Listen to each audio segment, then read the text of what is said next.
Name is William Duval, and today I'm going to be going over Chapter 10 of the Leadership Experience titled Leading Teams. As the name suggests, this chapter is very largely focused on the whole process of leading teams, more specifically a 5-step process I'm going to get into later on. But to start, let me define what a team is. The book defines a team as a unit of 2 or more people who interact and coordinate their work to accomplish a shared goal or purpose. That's defined in section 10-1A. And the book uses a time to distinguish what is or isn't a team, basically saying that a team isn't a group of people that you talk to at lunch. It's a group of people that's kind of assigned or put together to accomplish, as the definition says, that shared goal. The book also says that the concept of teamwork means that people, quote, sublimate their individual needs, desires, and egos to accomplish a common goal. So basically, the way I rationalize that is a long way of saying that teamwork requires sacrifice. After this moment in the book, it talks about the struggles of the 2010-2011 Miami Heat, which I'm very happy they mentioned this because I'm a big-time basketball fan. But to continue, Dwayne Wade, Chris Bosh, and LeBron James were all great scorers in the NBA in the year before, and they all teamed up that year to join the Miami Heat. To start their season in their so-called super team, they took a pathetic opening night loss to the Philadelphia 76ers, led by rookie Michael Carter-Williams, who put up a near quadruple-double on the team and basically picked the Heat apart. And they struggled over the first few weeks of the season, and it was kind of being said it was a disaster. The whole point of this excerpt was to show that there are too many chefs in the kitchen. Or that's the way I like to put it. That basically means that there weren't enough people willing to sacrifice when things mattered most, or for the Heat's case, in crunch time when there were 2 minutes left in the game. Everyone wanted the last shot. Everyone wanted to be the hero. Everyone wanted to be the guy that did everything and got all the accolades, when sometimes a team needs to be greater than the sum of its individual parts. That's the purpose of a team, to elevate each other and be better than what you could be individually. So the Heat were kind of missing that, and to add a little bit more context, the Heat eventually did go on to winning 2 championships with this core. They did lose in 2011, but they were one of the best teams in the Eastern Conference still. So the book blows it a little bit out of proportion of how bad the Heat struggles were. They did eventually figure it out, but it is something to keep in mind. But all this is to say that at the beginning of the chapter, the book also did mention this, that teams aren't right for every situation. Teams are best when tasks are interdependent, as they could sometimes share information or more efficiently or have a higher level of coordination. Sometimes you don't always need to be in a team. Sometimes tasks can be done individually, but at least in terms of the Heat or in terms of a company, a lot of the times you are going to be working in a team because that is how things get done more efficiently and better. After this, the book goes into the different types of teams, and I'm not going to go through examples of all of them. I'm just going to kind of talk about the first 3 and then give it the definition for the last 2.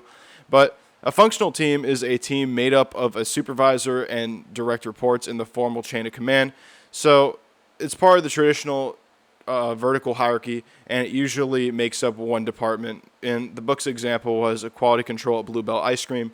A functional team is probably one of the more common team types you're going to see on any sort of corporate or large level organization, anything like that. Next, we have a cross-developmental team, which is a team made up of members from different functional departments within an organization, and they're also called cross-functional teams. Typically, they're used for projects involving multiple departments that need many different viewpoints. An example of this is when Northwestern University created a cross-functional team to monitor metrics to try regimenting their lowered enrollment, because they got like 3 different departments in the school. I don't remember exactly which ones they were, but they did that in order to try regimenting why their enrollment was low and tracked a whole bunch of different metrics. So that's an example of a cross-developmental team. Next, we have a special purpose team, which is a team that focuses on, as the name implies, a specific or special purpose of high importance and disbands once the project is completed. Sometimes they're called a project team. An example of this would be a company creating a team to redesign something, and it basically disbands it whenever the product's done. It's basically one-time use teams, or a team that's not going to be together forever for feasibility, anything of that nature. After that, these are the ones I'm going to be a little bit less specific with, but we have self-directed teams, which are teams made up of members who work with minimum supervision and rotate jobs to produce a complete product or service. And then finally, we have an agile team, which is a team that is small, focused on one piece of a larger project, and has complete responsibility along with all needed member expertise to produce a product or service. Those are all the 5 types of teams. I didn't really want to spend too much time on each one as this video is getting a little long. And I'm going to go into the last section of the book. I know I'm going over time here, but I want to get through all the main points of this chapter, and is the 5 stages of team development. So to start, I'm going to talk about the forming phase. There you go. So the forming phase is the stage that includes orientation and getting acquainted with people. It's basically meeting people, work orientation. Everyone's been through it on the first day of work. It's very surface level, but it's at least getting to know people. Then you have the storming stage where individual personalities and conflicts emerge. That's basically once people get to know each other, get a little bit more comfortable with each other. People are going to try the waters of how far they could push things at work or what they can or can't say, and things will eventually happen. But it's up to the company and up to the team to kind of regiment that, and that leads into the norming stage where conflicts have been resolved and team unity emerges. That's pretty much what I just said. Once all the kinks basically get ironed out of a team, that's the norming stage.